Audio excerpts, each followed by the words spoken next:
Vai ter alguém hoje, bom?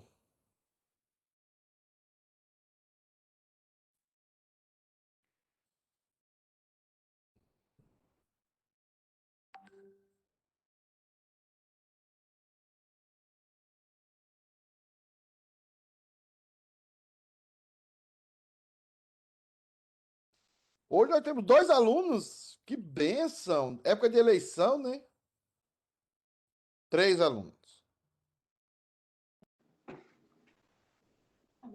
Bom dia, irmãos. Olá, irmão Everton. Tudo Bom bem? dia. Graças a Deus. Eu acho que você é um dos poucos que não estava em festa ontem, né? Tinha uns grupos aí reunidos pelas casas. Ah, eu não faço parte da elite, não, pastor. Não sou convidado, não. É, eu tô É só percebendo que quem você não faz faz parte da parte, elite que é não. convidado para a É. festa. Ontem, ontem, Se você não faz parte da elite, ou se você não é rico, você não é convidado, não. ontem eu acho que os comitês eleitorais estavam na casa do Alice e estavam na casa do Cacheta. Tinha dois comitês que eu soube ontem, eleitoral. Não sei como é que tá. Não sei, não. Eu sei que como eu não faço parte da elite, É? eu sou o último a saber. Eu também, tô deselitado. Eu não tenho. Ontem os comitês estavam reunidos, os comitês eleitorais. E aí, Fabão? Eu tô sabendo de nada não também. Eu também tô nessa classe. Hernando faz um mês que eu não vejo. Não tem, depois que apareceu uma foto dele aí com o membro da Matrix, faz uma semana. É? O Hernando. Pois O é, né? Hernando tava lá no cabo eleitoral dele, lá no comitê eleitoral do partido PD, Partido dos Diáconos. Bom dia, bom dia. Lá no Cacheta, onde tinha E o partido, o PP, Partido Presbítero, né? Tudo reunido dos O comitês. PP estava aqui ontem, o PP. Gente do céu, deixa eu pegar meu celular aqui, o povo tá mandando recado. Meus amados irmãos, já temos alunos. Aninha, bom dia. Camilinha, bom dia. Os demais, como não abriram as câmeras, eu não vou dar bom dia, não, porque vocês não estão vendo a cara de vocês, ué. Povo. Eu tirei o meu fundo porque o povo estava reclamando que eu estava igual Moisés, né? Ô, Benjamizão. então tem que tirar a barba também, pastor. Oh, meu Deus. Minha mãe, rapaz, mandou um recado para mim antes de ontem. Eu tenho certeza que o recado não foi muito bom, não, né? De jeito nenhum. Eu vou mostrar para Camilinha, para ela, a gente vai postar as falas da minha mãe. Bom dia, povo de Deus. Rapaz, o Kisney, antes de ontem, estava Bom disfarçado de dia. soldado americano, com a bandeira americana. Quem não viu isso aí? Eu não vi. No curso de capelania da Patrícia lá de Fall River, tava o Kisney lá, cara.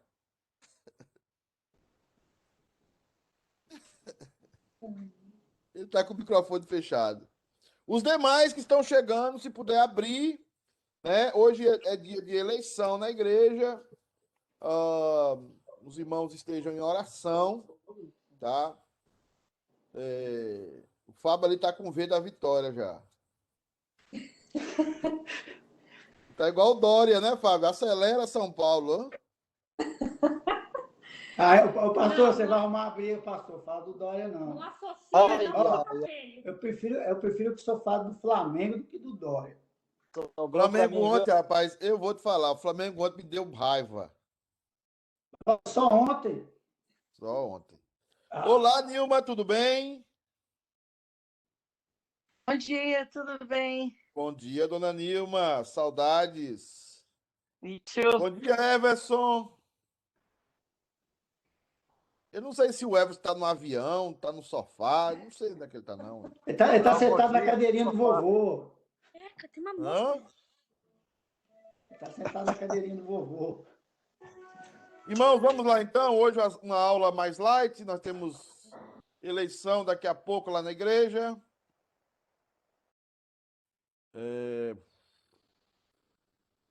Eu entrar aqui no. Ah, tá aqui já.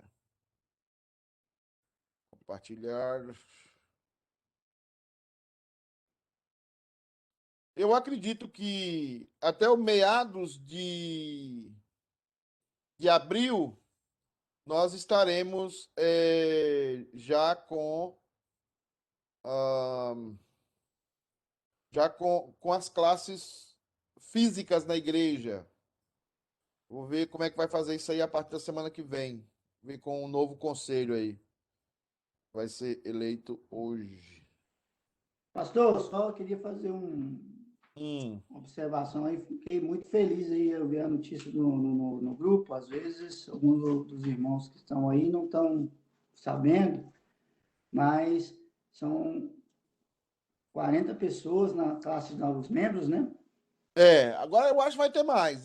Isso é só a metade, tá? Porque o problema é que eu estou fazendo classe remota. Então eu abri mão das visitas esse mês, porque tem classe na terça, tem classe na quinta, tem classe na sexta, tem classe no sábado de manhã, sábado à noite, à tarde, tem classe domingo.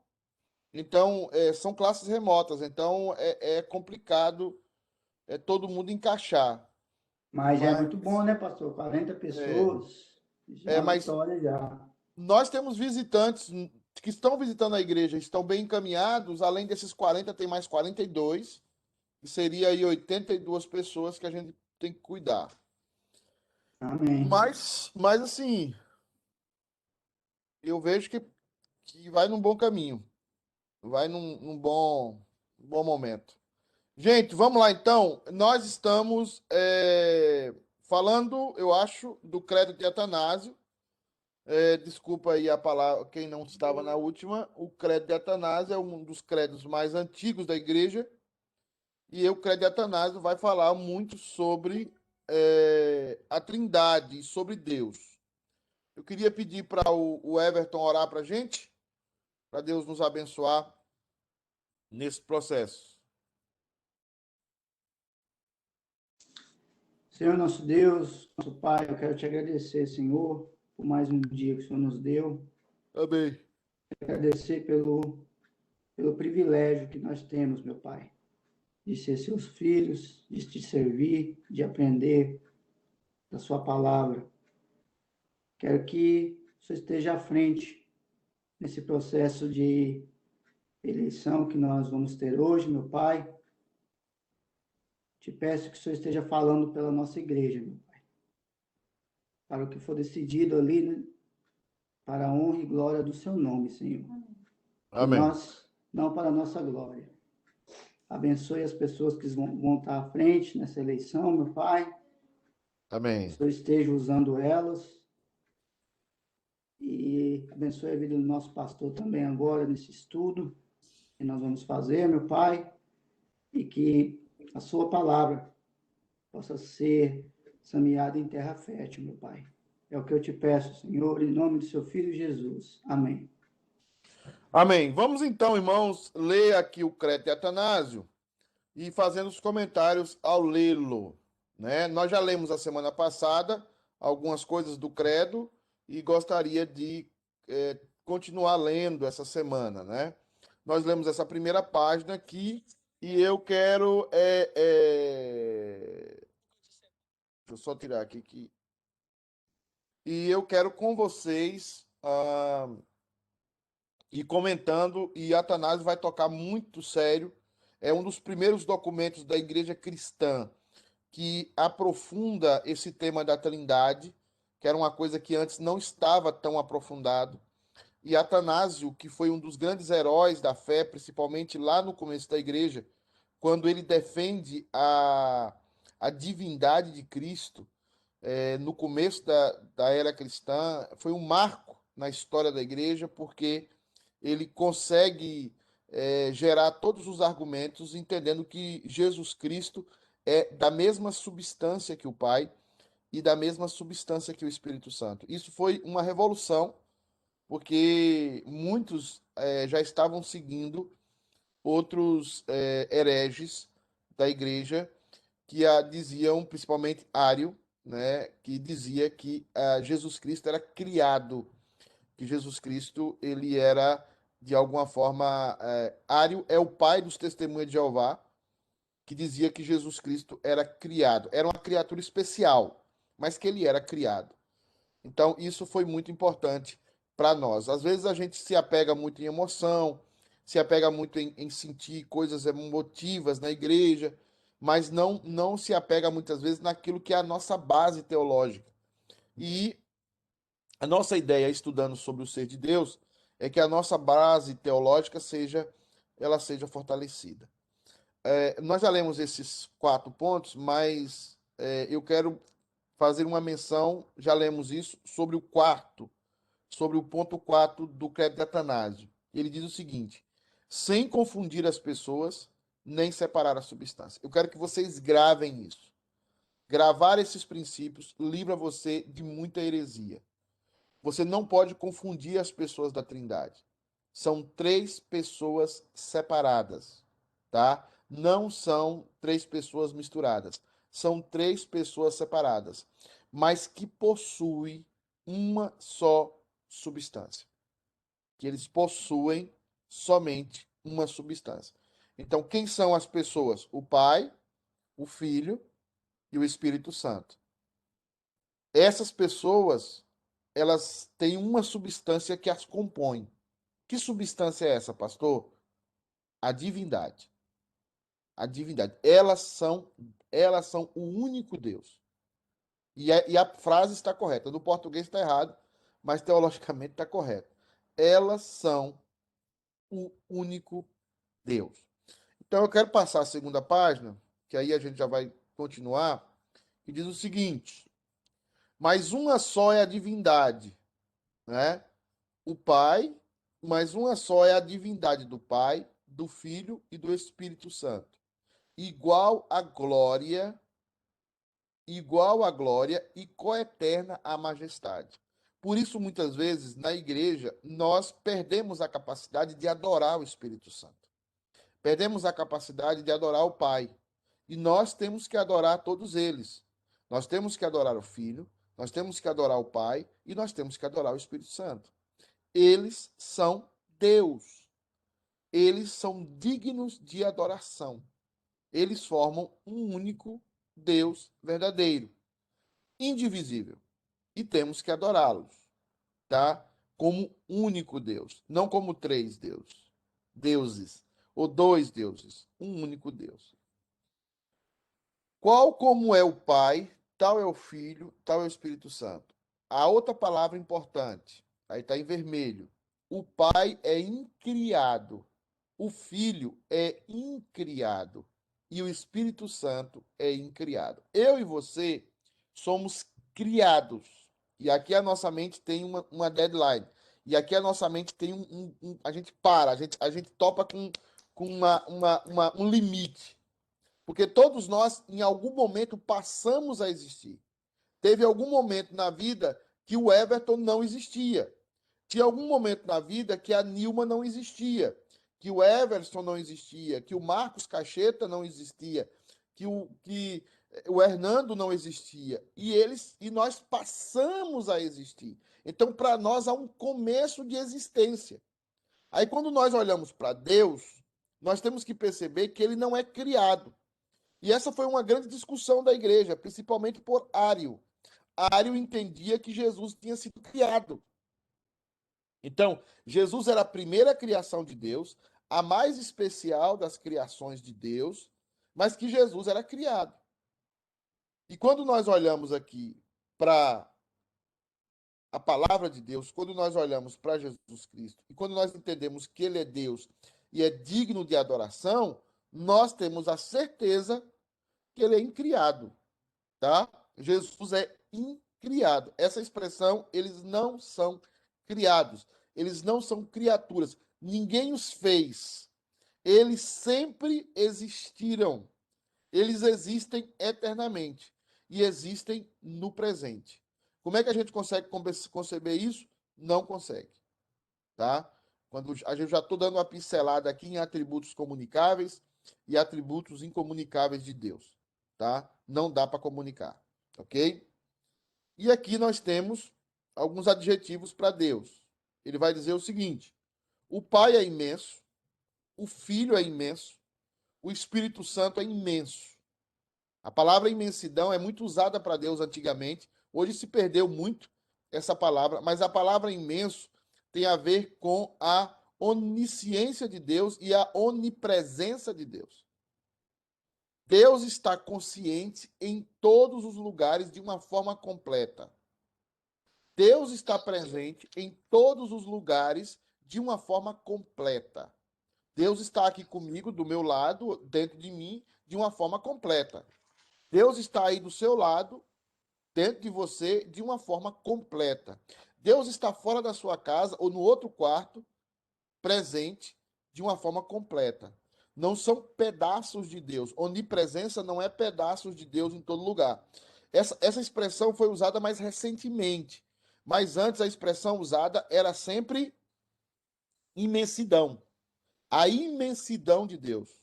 O tamanho de Deus.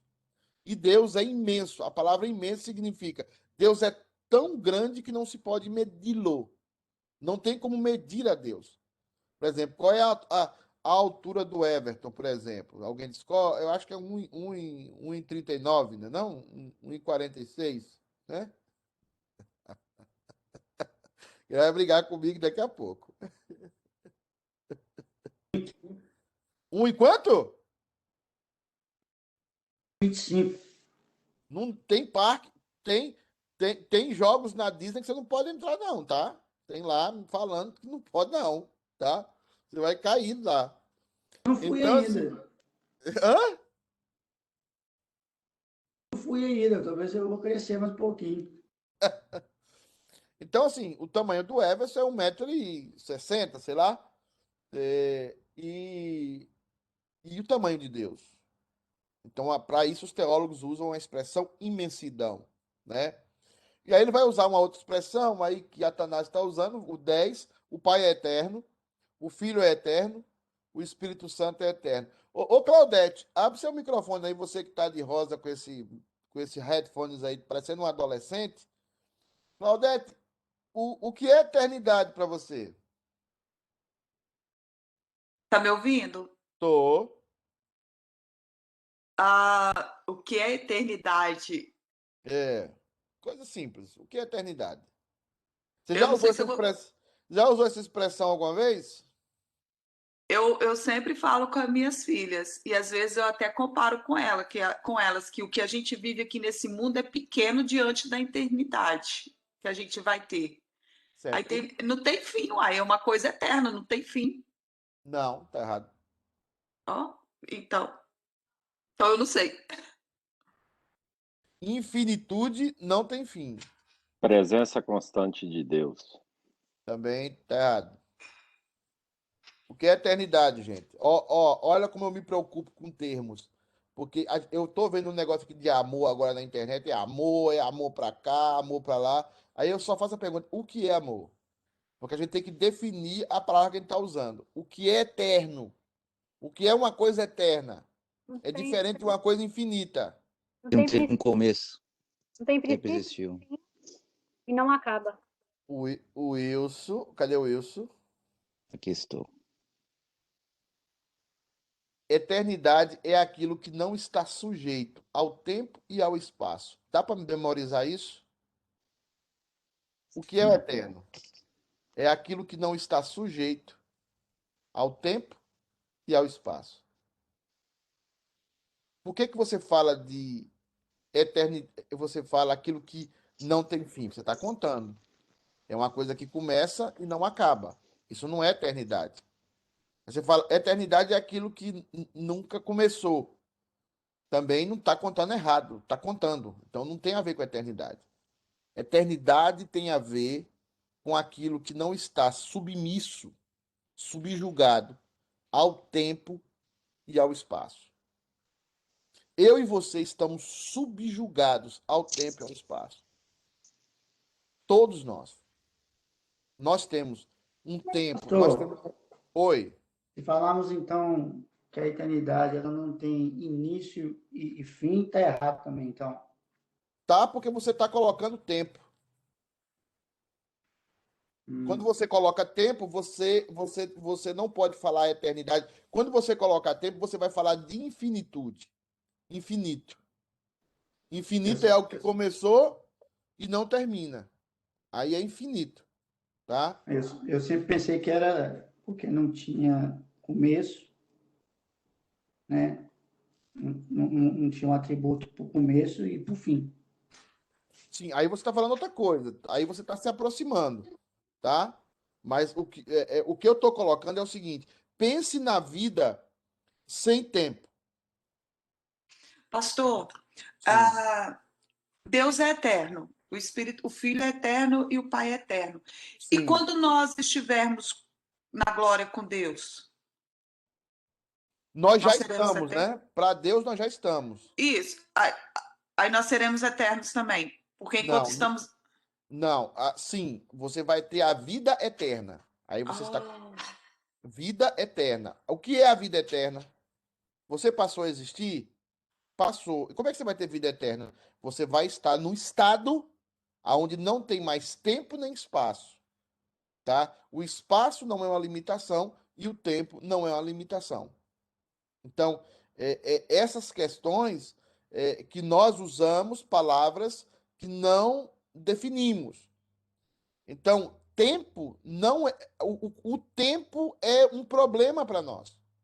O tempo é uma escravidão para nós, porque nós estamos sujeitos ao tempo. E essa sujeição ao tempo, alguém está me ligando aqui, mas essa sujeição ao tempo, ela nos faz não, por isso que o atributo da eternidade é incomunicável. Nós vamos entrar em um estado aonde nós vamos estar vivendo num estado em que o próprio Deus vive, que é o estado de eternidade. E esse estado de eternidade não tem tempo nem espaço. Por isso que Deus, quando se revela a Moisés, ele se revela o Deus que é. Ele não se revela dizendo, ele diz assim, quem eu direi aos filhos de Israel? E aí Deus fala, eu sou, te enviou. Como é que eu sou, me enviou? Eu sou. Eu sou. Eu sou eterno. A ideia ali é o seguinte: eu sou aquele que vivo e sempre vivi na eternidade. Eu não estou sujeito nem ao tempo e nem ao espaço. Eu não estou sujeito a essas características. E a nossa vida eterna não vai estar sujeita a essas características. Apesar de que nós vamos ter local, nós vamos ter uma morada, nós vamos ter. Vamos viver em sociedade, mas nós não vamos estar mais sujeitos ao tempo e ao espaço. Nós vamos poder viver, e aí é difícil a gente pensar, porque a vida eterna não pode ser comunicada a nós nesse estado, mas nós vamos ter a ideia de não ter o tempo, não passa e não vai haver limites para nós de espaço, no sentido de que nós não mais vamos nos desfazer de matéria ou nos desfazer como matéria, como está acontecendo agora. Nós estamos a cada vez mais nos ficando menores, até que a Terra nos consuma e voltamos à Terra. Mas o seu espírito, por exemplo, ele tem a fagulha da eternidade. E é por isso que o seu espírito continua aí. O seu espírito não envelhece. Né? Quando eu falo espírito, eu estou falando alma, obviamente. Então, a ideia da eternidade é uma ideia que os cristãos ainda não pensam nela na profundidade que deveriam pensar. Não há tempo. E esse é o grande problema. E se você quer ver um pouquinho de gosto disso, é quando você está sonhando.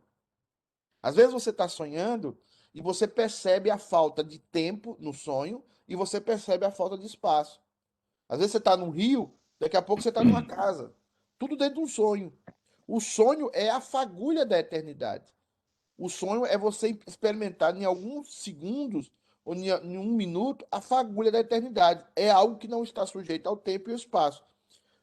E isso para nós é incomunicável ainda. E é por isso que é maravilhoso, porque a gente não sabe o tamanho da felicidade que nos espera no céu, o que nos espera na vida eterna. É a ideia da falta de tempo e da falta de eternidade, porque o tempo é uma escravidão. O tempo é algo que nos escraviza. E isso não vai ter mais na eternidade. Por isso que a palavra eternidade é muito profunda na teologia e é muito profunda na filosofia também, né? Por isso que o escritor lá, o nosso escritor diz que seja eterno enquanto dure esse amor, né? É, porque é o momento, ele entendeu bem o conceito de eternidade, né? A eternidade é aquele momento em que o tempo e que o espaço parecem não ter importância. Então, reverendo, então a eternidade é a ausência total de tempo e qualquer coisa relacionada ao tempo. É isso. Isso, E ao muito bem, Wilson. espaço. E ao espaço, não o espaço no sentido de você não ser físico, mas a ideia de que o espaço não pode te atrapalhar a você viver a vida de forma plena naquele estado, né? O tempo e o espaço serão completamente eliminados na vida eterna. Por isso que quando Jesus se transfigurou, quem é que aparece lá?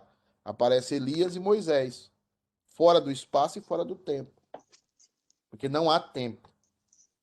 E isso é um conceito bem interessante.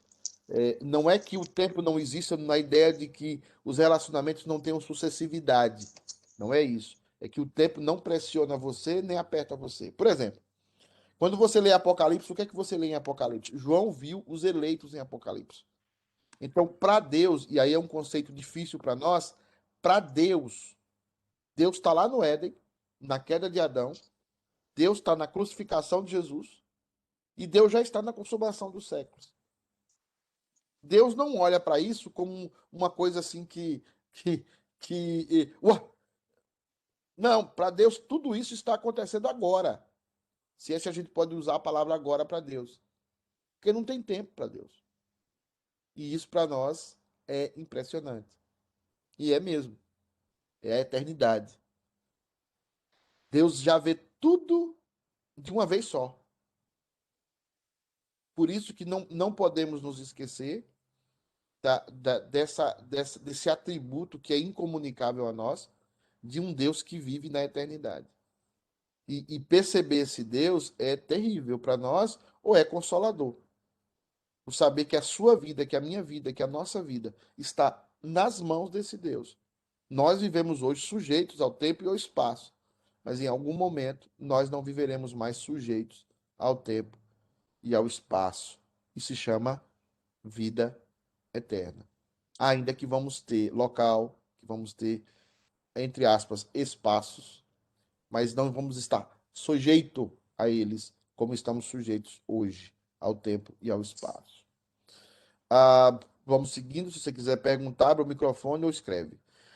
E contudo, não são três eternos, mas um só eterno, sempre lembrando a característica da unidade da substância e a diferenciação das pessoas. Unidade da substância, diferenciação das pessoas.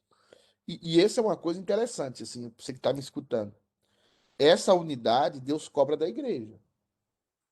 E eu falei sobre isso no culto de terça-feira, poucas pessoas talvez perceberam. Quando é que está a nossa unidade, como na Trindade? Quando nós temos um só propósito. Qual é o propósito nosso? Defender o Evangelho, pregar o Evangelho, anunciar o Evangelho. Por que a gente se reúne como igreja? Para ficar felizinho, para todo mundo. Não. Eu posso ter as minhas amizades, como por exemplo, nesse final de semana, você foi na casa do seu amigo, na casa da sua amiga, você se reuniu com uma pessoa que até não é crente, mas é seu amigo pessoal. Isso é uma coisa. Igreja é para quê? É para satisfazer as minhas amizades? É para que eu cumpra os meus. Não, igreja não existe para isso. Igreja existe para uma missão. E essa é a unidade da igreja. É quando nós estamos todos engajados na missão. Agora, se a gente começa a estar ali para ter amizade, para ter amiguinhos, para ter coleguinhas, aí vira um gueto. E aí, quando vira um gueto, você não aceita ninguém entrar no seu grupo. E a igreja vira um reflexo disso. E aí nós não podemos ser assim. A igreja é algo aberto. Agora, obviamente que estar na igreja, congregar na mesma igreja, é mais fácil gerar círculos de amizade? Claro, obviamente. Obviamente. É muito mais fácil. Mas não é necessário. É fácil, é factível, mas não é necessário. é necessário a unidade no propósito. Nós estamos todo mundo aqui para quê? Dentro de um propósito. Qual é o propósito? Pregar o evangelho. O exemplo que muitos teólogos dão é do campo de futebol. Quando se podia ir no campo de futebol, antes da pandemia, reunia 50, 60 pessoas, quando era o Flamengo, né? Porque quando é o Corinthians, quando é o Botafogo, o Vasco ou o Palmeiras, é mais ou menos 15 mil, 8 mil, né? Que reúne.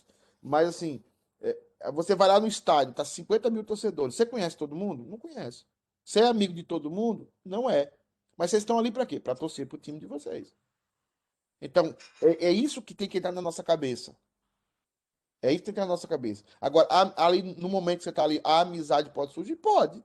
Você está ali, você é flamenguista, você é palmeirense, você é São Paulino, tal. Que aí, como é que você está? Me dá seu telefone aí a gente conversa, vamos lá na sua casa, tal. Pode gerar uma amizade? Pode, mas não é o propósito. O propósito é torcer ali pelo time. O propósito da igreja não é formar amizades. Isso aqui vamos chamar de herege. O propósito da igreja é nós termos um só objetivo: anunciar o evangelho, pregar o evangelho, edificar os crentes. As outras coisas são consequências. Porque se eu vou para a igreja para ter amigos, para ter amizade, eu vou desviar do tema. A amizade vai acontecer num outro momento, mas não é o propósito. O propósito não é esse final, o principal, quer dizer, o principal propósito. Porque nós estamos ali para cumprir uma missão. Quando a igreja entende isso, ela deixa de ser fofoqueira, ela deixa de ter brigas entre os irmãos. Não totalmente, porque nunca vai deixar totalmente nesse mundo, mas ameniza bastante, cai bastante, porque todo mundo, e ninguém tá escravo, e nem tá obrigado a ser amigo de todo mundo. Isso é um peso, né? Obrigado a ser amigo do irmão da igreja, né? Aí lascou o cano. Né? Não existe isso. Existe um propósito. E estamos juntos nesse propósito. E as pessoas são livres para ter os seus ciclos íntimos de amizade. Por exemplo, Paulo não era íntimo de Pedro, não era íntimo de Tiago, não era íntimo dos apóstolos. Tá? Ele tinha o seu ciclo íntimo. Pedro também. Mas eles eram irmãos em Cristo. Porque aí daqui a pouco você fica forçado a ter amigos. Aí fica com raiva porque não foi convidado para o aniversário do irmão da igreja. Já viu isso aí na igreja? Já, né? Eu já vi. Fica com raiva porque o irmão. Aí você se sente obrigado a convidar o outro que não é da igreja. Então, as amizades precisam ser fluídas, elas precisam ser naturais. Né? Elas precisam ser naturais, vai fluindo naturalmente. Né? Você pode usar um aniversário para trazer uma evangelização? Claro. Para convidar pessoas? Claro. Sempre. Mas as amizades tem que ser fluida, o círculo íntimo é outra coisa, mas a igreja tem que cumprir o seu propósito. Como também a Trindade o faz, né, cumprindo o seu propósito na sua unidade. Ponto 12. Assim como não são 3 incriados, nem 3 imensos, mas um só incriado e um só imenso, porque só há um Deus, tá? Da mesma maneira, o Pai é onipotente, o Filho é onipotente e o Espírito Santo é onipotente. Vamos, pergunta de novo. Deixa eu perguntar para quem agora? Deixa eu ver quem está com a câmera ligada. Ô, Kisney, para de comer e fala para mim o que é onipotente. Meu Deus, Kisney postou a pizza. Eu não quero ver sua pizza. A sua pizza é do Dominós. Mudei. Ah, mudou a câmera aí? Desculpa aí. Mudou, nós estamos vendo a pizza que você está comendo. Comendo pizza de manhã? Onipotente? Não. Isso é de ontem, pastor. Você comeu pastor, pizza ontem? Onipotente. Se ele não comer alguma coisa de noite, pastor, ele não dorme, entendeu? Como é que vira essa câmera? Eu não sei não, pastor, mas é por aí. Aqui, a sua pergunta... Deus revela os pecados da gente tudo. O que é onipotente? É isso a pergunta? O que é onipotência? Onipotente. Deus é onipotente. O que é isso? Onipotência é um dos atributos de Deus. Significa sei. que ele tem todo o poder nos céus e na terra. Emana dele e só ele tem. Kisney, apesar de você estar aí cheio de pizza, você tirou 9. Maioria está certa da sua resposta. Onipotência é aquele que possui todo o poder. Uhum. O poder está na mão de um só. Então, vamos lá. O diabo está respirando agora. Quem está fazendo o diabo respirar agora? Estou claro. Quem é que está fazendo ele respirar? Quem é que está mantendo ele respirando? Deus. Deus. Obrigado. Tem uma pergunta que eu faço na classe catecúmeno. Eu coloco assim, quem é o diabo? Essa aqui, ó. E aí lá diz assim, é um oponente de Deus? É o inimigo mais forte de Deus? É o... Como é? Não existe? Ou o inimigo, ou é um anjo caído que se rebelou? A maioria das pessoas põe que Satanás é um inimigo de Deus. Satanás não tem característica, não tem naipe para ser inimigo de Deus, não, gente. Criatura. Como é que você vai ser inimigo de Satanás agora vai peitar Deus agora? Eu vou agora, fica aí, Deus, que eu vou... É porque a própria palavra Satanás, ela quer dizer adversário. Mas ele é nosso adversário.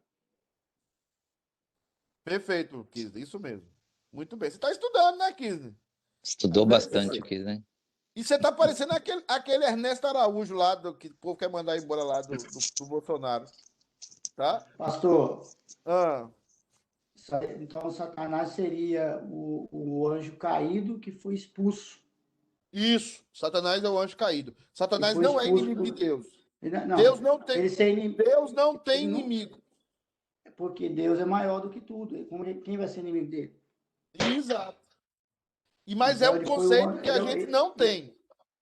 ele é um anjo caído que foi Ele é um expulso. anjo caído. E está correto. Por que eu estou falando de onipotência? Porque Deus é quem tem todo o poder. É Deus quem levanta homem. Onde é que está o nosso princípio de obediência às autoridades? O nosso princípio está o quê? Quem é que levanta pessoas? Quem é que coloca pessoas no lugar de autoridade? É Deus. Porque ninguém tem autoridade se Deus não permite. Se Deus não dá autoridade àquela pessoa. Ninguém pode ter autoridade.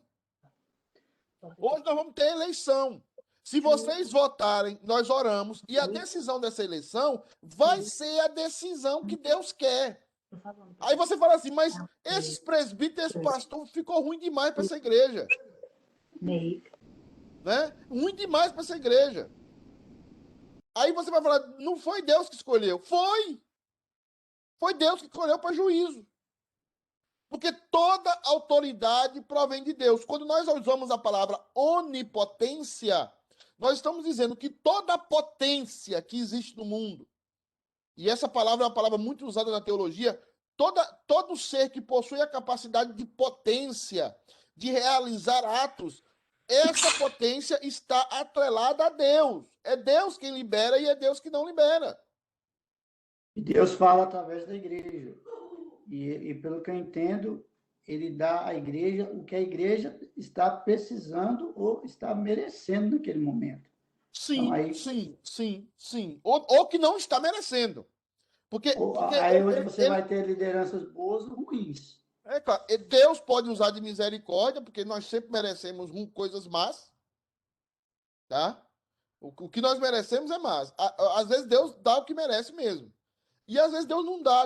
Deus faz com que se levante uma liderança misericordiosa, uma liderança que ele colocou homens ali segundo o seu coração, homens sãos, homens que vão pensar segundo o evangelho e não segundo os seus traumas internos do coração. Então, assim, que todos nós temos. Então, assim, eu quero que você defina onipotência e você fale isso para os seus filhos. Deus não é inimigo de ninguém. Ninguém pode ser elevado à categoria de inimigo de Deus. Tá? Porque Deus é o Senhor. Deus é o Criador. Ele criou todos os átomos, ele criou todas as formas de energia, tudo está debaixo do controle dele. Então, não há como nós fazemos que ninguém seja inimigo de Deus. Onipotência é que Deus, a palavra que o Kisner usou, todo poder emana de Deus. Todo poder, igual a Constituição, democracia, todo poder emana do povo. Todo poder emana de Deus. Então não há como. Qualquer pessoa que está fazendo qualquer coisa nesse momento, eu levantando essas mãos aqui, você preparando comida, o Kisne vendo o schedule dele da semana, que ele vai medir as pedras dele. Tudo isso aí é Deus que está fazendo isso. É Deus que está fazendo isso. Agora, só um comentário. Apareceu a Ritinha aí, Bené. Pareceu uma mãe de santo. Tá com um negócio na cabeça, não sei, né? Não sei. Não sei. Né? Lavou o cabelo, pastor. Lavou o cabelo, pastor. Para esperar você, Bené. Deve ter terremoto. Pastor, tirando essa brincadeira aí. Ontem. Ela lavou o cabelo, pastor. Só isso. Só isso. Ah, tá. Pensei que era a mãe Rita. Opa! Saravá, meu irmão. Pastor, misericórdia. Aqui, Amarrado. Deus não é inimigo de ninguém, certo? Não. Mas o diabo é inimigo de Deus? Não. O diabo se faz, aí talvez a sua colocação está certa. O diabo não se faz. O que o Kisner falou, o Kisner, não sei quem foi o Everton, falou é o seguinte: o diabo é nosso inimigo. O diabo vive na nossa esfera. A esfera das criaturas. Tá? Então o diabo se faz nosso inimigo. Ele não pode atingir Deus, né? Se você considerar inimigo como alguém que não está de acordo ou que quer destruir o outro ou quer fazer dano no outro, Satanás é inimigo de Deus, se faz inimigo de Deus nesse sentido, como eu e você. Por exemplo, quando nós estamos em pecado, nós somos inimigos de Deus. Quando nós amamos o mundo, nós somos inimigos de Deus. E Deus julgará todos.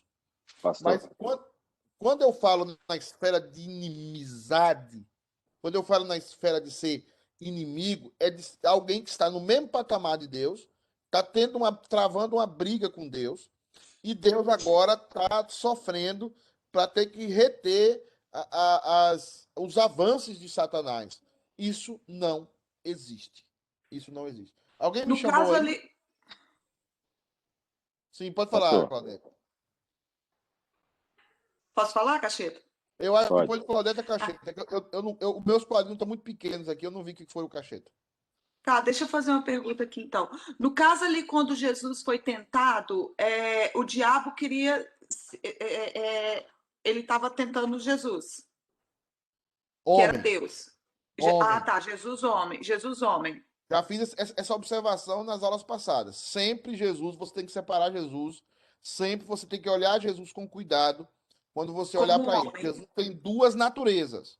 Às Alma vezes ele e se a- manifesta como natureza divina e às vezes ele manifesta com natureza humana.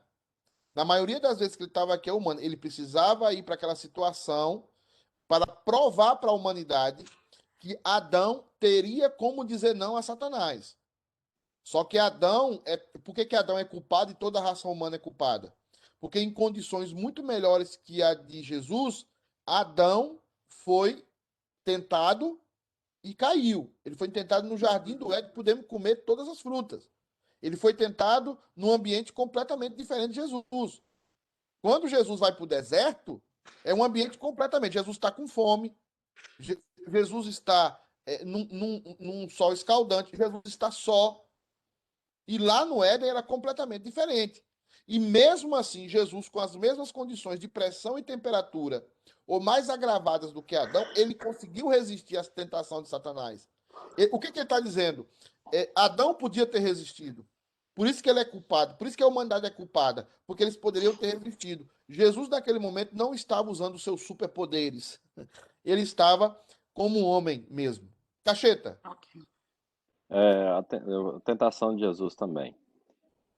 Satanás não sabia que Jesus era Deus também, assim como os discípulos, ou ele só foi tentar Jesus pensando no lado de Jesus homem? Não, Satanás conhece perfeitamente a teologia. a teologia da Bíblia, ele conhece a palavra mais do que eu e você vai entender que o Espírito Santo foi quem levou Jesus para o deserto para ser tentado. Porque aquela era uma prova que Satanás sabia que ele ia fazer. A esperança de Satanás naquele momento é que, como Adão caiu, e aí está o grande orgulho e a grande prepotência de Satanás, ele entendia que Jesus também cairia. Mas ele não sabia a natureza de Jesus. Ele sabia que Jesus era Deus e também Não. sabia que Jesus era homem. Não, possivelmente, aí eu estou falando como os teólogos mesmo, possivelmente ele sabia que Jesus era o Messias, mas ele não sabia que Jesus era Deus. Ah, ok. Porque Assim como os discípulos, né? Isso, porque a divindade de Jesus foi algo surpreendente. Porque a divindade de Jesus foi a... Por isso que Paulo vai dizer, aquele que não poupou o seu próprio filho. Então, quando Satanás se depara com Jesus Cristo, ele está se deparando com o Jesus homem. Ele não está se deparando com o Jesus divino. Tá? Porque seria muito fácil para Jesus chegar para Satanás e, fazer igual Danos, né? Faz ali com a luva. Dizer assim, Satanás. Mas ele não faz isso. Porque Deus cumpre regras que ele Pastor, tem uma pergunta. Pastor? Quem é, gente? Deixa eu ficar claro. Uma de cada vez. Rodrigo. Rodrigo, depois... Rodrigo também deve estar igual o Bené, né? A Mara chegou de viagem, então fala. Na verdade, são duas. O senhor falou que Satanás não sabia que Jesus era Deus. Satanás não chegou a conviver com Jesus no céu? Não. Deus não se Não vê. foi revelado a ele. Não. Para. A pergunta do Rodrigo é muito boa. Para. Ninguém vê Deus. Ninguém vê. E nós no céu não vamos ver Deus. Nós vamos ver Jesus Cristo encarnado. A substância Deus, Deus eterno, ninguém vê. Eu só posso ver Adão falava com quem, então, no Jardim do Éden? com a teofania de Deus. Ok. Tá? Com a teofania de Deus. Nunca com Deus. O Deus verdadeiro, Paulo é claro isso, o Deus verdadeiro ninguém vê e ninguém vai ver. Porque o dia que eu ver o Deus verdadeiro, o Deus em sua forma original, eu me torno igual a Deus. Eu não posso ver aquilo que é superior a mim. Eu posso ver aquilo que está no mesmo patamar que eu, criatura. Por isso que nós vamos conhecer e nós vamos ver o Jesus encarnado. Mas Então, a divindade que está nele, nós não vamos ver jamais. Podemos falar que se alguém ver a Deus, não tem a vida eterna? Não, nem não pode ver. Não é que, tem uma música que eu ainda não barrei, porque eu sempre falei pro Kizzy, eu vou barrar as coisas devagar. Falei isso para ele. Se ele for eleito, quem for eleito agora dos presbíteros, nós vamos conversar muito sobre esse tema. Porque eu estou esperando completar um processo. Por exemplo, eu vejo a glória do Senhor, eu vejo a glória do Senhor hoje aqui. Se você vê a glória de Deus, meu irmão, esquece. Nós já estamos tudo fulminados. O teu amor... Aí confunde a glória de Deus com o teu amor e o teu poder sobre nós. Não é. A Shekinah de Deus, ninguém pode ver. Ninguém. Os anjos que estão diante do trono, que não têm pecado, que são anjos que são fogo por fora, fogo purificador, por fora e por dentro, não pode olhar para Deus. Não pode. Porque quando eles olham, são fulminados. Deus, o Deus, a essência divina, ninguém tem conhecimento, ninguém toca nela. Ninguém a vê. Porque é um tema que eu acho que eu dei essa aula para o Kisney. Quando eu for tratar por que Deus é invisível, a invisibilidade de Deus, por que Deus não é visto? Porque o dia que eu ver a Deus, eu sou igual a ele. Mas o mediador foi visto, que é Jesus Cristo. Rodrigo, tem mais uma pergunta? Sim, tem mais uma, pastor. Cristo, ele poderia pecar ali no deserto? Poderia. Porque se não pudesse, era um teatro. Se ele não pudesse pecar, era um teatro. Aí era um teatro. Vai fazer um teatro? Um esquete. Ele era homem. Muito bem, que a gente está começando a pensar teologicamente. Ele era homem. Ele é homem por toda a eternidade, viu, Claudete? A eternidade, no sentido agora, sem tempo e sem espaço. Ele é homem por toda a eternidade. Agora, como homem, ele foi tentado. Deixa eu sair daqui para ver todo mundo, senão eu vou ser injusto. Ô, pastor, uma dúvida minha aqui. O senhor falou que os discípulos, até mesmo quando ele foi tentado, o diabo não sabia da divindade dele, né? E quando é que a divindade dele foi revelada? Na revelação que ele estava caminhando. Lembra que antes de começar o ministério dele, ele foi para o deserto para ser tentado. Até aquele momento, Jesus era conhecido como um profeta. Mas no momento em que Jesus vai se revelando aos seus discípulos e vai se revelando, as pessoas vão entendendo que ele é o próprio Deus. Mas existia sempre uma confusão. Porque Tomé teve que tocar para acreditar. Depois da ressurreição.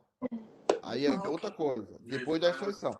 Mas perceba que Satanás, até no Getsemane, Satanás incluía Jesus como algo. Ele não entendia que estava diante do próprio Deus, ou tinha desconfianças, mas não entendia. Então é muito importante nós entendermos isso. Por quê? Porque Satanás tinha um comprometimento ali em atacar o Messias, em fazer com que os planos de Deus fossem por água abaixo. Tá? E ele fez de tudo para isso, mas não conseguiu. Eu acho que é o Bené depois o Kisney. Pastor, acho que você já respondeu, mas que eu quero esclarecer aí mais um detalhe. Quando Adão pecou, antes de pecar, ele tinha livre-arbítrio, correto? Sim. Então, após ele pecar, ele perdeu. Nós perdemos esse livre-arbítrio. Jesus aí no mundo e foi tentado, ele tinha o livre-arbítrio? Sim, sim. Então, ele foi o único que foi homem, tinha o livre-arbítrio. Sim, sim, sim. Todo homem vivo que nasce sem pecado, nasce com o livre-arbítrio. E o que é o livre-arbítrio? A capacidade de agir contrário à sua natureza. Essa é a verdadeira liberdade, que só Adão e Cristo têm. Por isso que Adão é o primeiro Adão e Jesus é o segundo Adão. Mas isso, ele poderia, mas Jesus Cristo prova como homem que se poderia resistir à tentação de Satanás, mesmo em condições adversas. Coisa que Adão não resistiu. Alguns brincam até porque Jesus não tinha esposa. Então, Jesus... Tô brincando. Tá. Adão. Você entendeu, né, Bené, a piada? Entendi. A mulher vamos matar. Primeiramente, eu gostaria de esclarecer a todos que não foi eu que fiz esse cântico. Eu vejo a glória do Senhor hoje aqui. Oh, meu Deus, nós já sabemos. Todas as igrejas que eu conheço cantam esse cântico, ok? Segundo, todos os cânticos que são cantados são passados pelo chefe do pastor. Outra coisa, eu queria voltar ao assunto, pastor. Não porque, pastor, parece que foi eu que inventei. O senhor fala de um jeito, tipo assim, mas foi eu que inventei o cântico e eu quero introduzir o cântico na igreja. Uma heresia na igreja. Não. Então, tá bom. Estou deixando claro. Agora, pastor, na verdade, o assunto... Você tem processo. É um processo. Você vai aprendendo. O Kisney fala isso. Quando eu falo dos hinos, aí vem uma porrada de gente para cima de mim, né? Que o hino fala que nós vamos voando para a glória. Aí eu falo, esse hino é herege. Aí o cara, você tá com... Os hinos não são canônicos. Obviamente que a teologia dos hinos são bem melhores do que a teologia de hoje. Mas tem hino herege também. Fala aqui. Então, voltando ao assunto referente a... Quando o senhor falou que ninguém pode ver a Deus, é uma prova, uma observação boa para se colocar nesse tema é quando Moisés pede para ver Deus. Sim. Né? E ele fala, você quer me ver? Entendeu? Você vai morrer, ué. Não tem como. A minha glória vai te matar. Sim. E interessante, pastor, se eu explicar isso aí também, que é uma coisa que sempre pesou para mim o significado da palavra glória. Porque Sim. muitos teólogos colocam colocam certo, inclusive eu estava vendo uma pregação daquele seu amigo, o pastor Heber Júnior. Heber Júnior, colega de classe. E ele falando da glória, que significa peso. Né?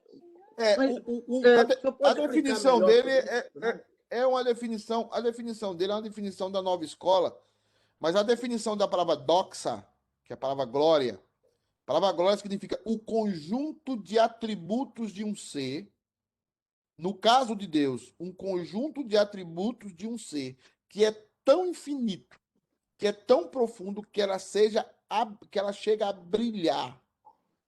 Por isso que glória vai estar sempre conectada com um brilho. Então você tem um conjunto de virtudes, um conjunto de qualidades tão profunda, tão grande, tão eterna, que está em Deus, que esse conjunto de atividades chega a brilhar. E esse brilho é completamente inconcebível para as criaturas. No momento em que as criaturas têm contato com esse brilho, com esse fulgor, né, dessa glória, são consumidos. Porque nós não podemos ter contato com a glória de Deus.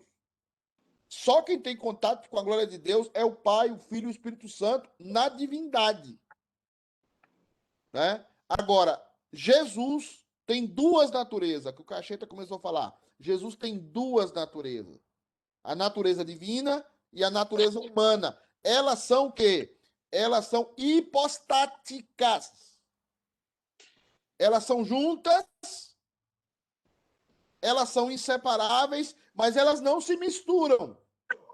O divino não está misturado com o humano não está misturado com o divino. Por isso que é 100% homem, 100% Deus. Não é 50%. Porque é a união hipostática. Tá? O mediador, ele é o único ser que possui essa união hipostática. Tá?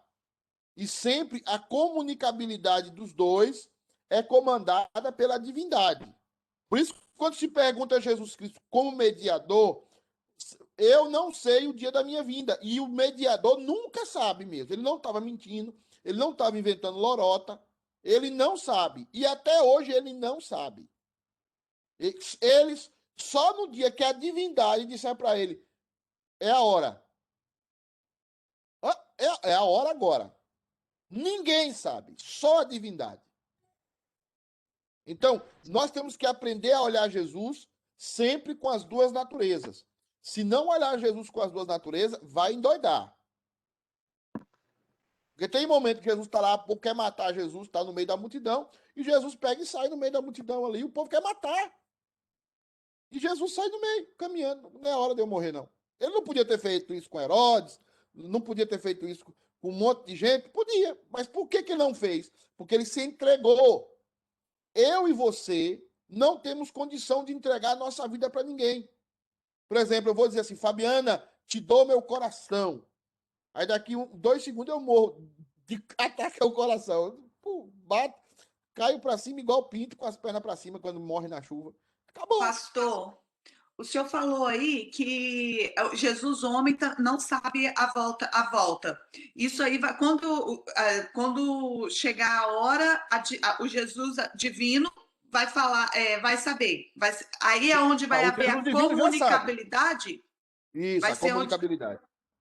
É nesse momento que vai acontecer isso, então, essa comunicabilidade. Essa comunicabilidade acontece lá no Getsemane, quando Jesus está orando, e ele ora 3 vezes, e ele diz, levantemos daqui, chegou a hora.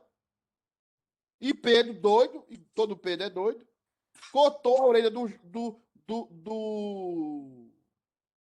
soldado.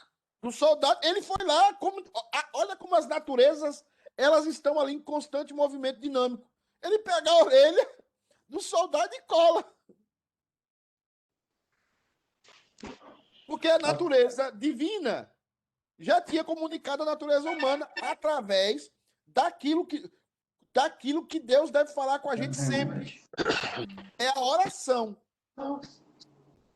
A oração não é para mudar a vontade de Deus. A oração é para eu descobrir a vontade de Deus para mim. E ter condição e coragem para executá-la.